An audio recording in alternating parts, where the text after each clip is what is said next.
আপনাকে আমি এটাও পরামর্শ দিয়েছি, ঢাকার বাইরে আপনি রাত্রি যাপন করবেন না।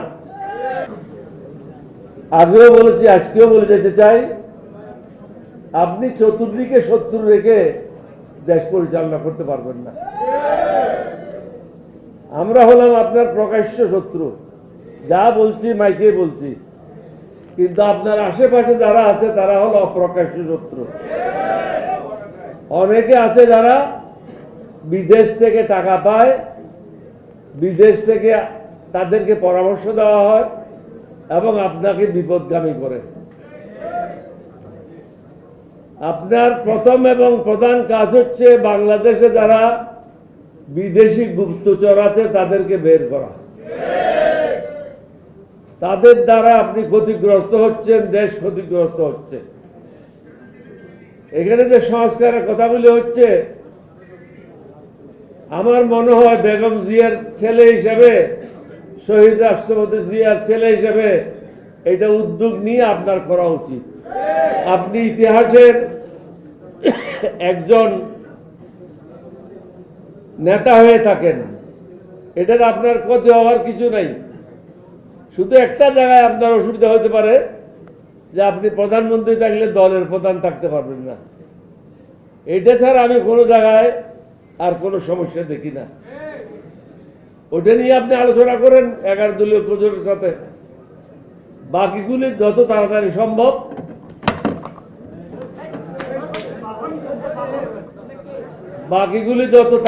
সম্ভব সংসদে আপনি এগুলি পাশ করে দেন, কারণ এগুলি যদি পাশ না করেন আপনি ক্ষতিগ্রস্ত হবেন। এখানে পরিষ্কার ভাষায় প্রত্যেক বক্তা একটা কথা বলে গেছেন যে আমরা ক্ষান্ত হওয়ার পাত্র নই। হয়তো আলাপ আলোচনার মাধ্যমে হবে, না হলে বল প্রয়োগের মাধ্যমে হবে।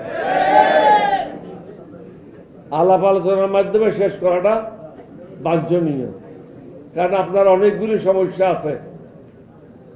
যেমন আপনার দেশের আইন শৃঙ্খলা ভালো না, কতগুলি ছিনতাই হয়েছে, কতগুলি মানুষ মারা গেছে, কতগুলি অবৈধ দখলদারি, কত জায়গায় চাঁদাবাজি হচ্ছে, এইগুলি নিয়ে আপনি ব্যস্ত আছেন। মাদকের ব্যাপক বিস্তার লাভ করছে বাংলাদেশে, এটা সবাই আলোচনা করতেছে। এবং অর্থনৈতিক অবস্থা ভালো না, নতুন বিনিয়োগ আপনি পাচ্ছেন না। এতগুলি জিনিস একসাথে আপনি আপনার এই কাঁচা প্লেয়ারকে দিয়ে খেলতে পারবেন না। যারা আপনার সাথে আছে তারা হলো ওই যে, আপনি যদি স্কুলের সাথে তুলনা করি, হেড ক্লার্ক হয়ে গেছে হেডমাস্টার, ডেপুটি সেক্রেটারি হয়ে গেছে মন্ত্রী। এখন যদি ডেপুটি সেক্রেটারি মন্ত্রী হয় তাহলে দেশের কি অবস্থা হবে বলেন? আপনি কিন্তু খুব ভালো অবস্থানে নাই। আপনাকে আমি এটাও পরামর্শ দিয়েছি, ঢাকার বাইরে আপনি রাত্রি যাপন করবেন না,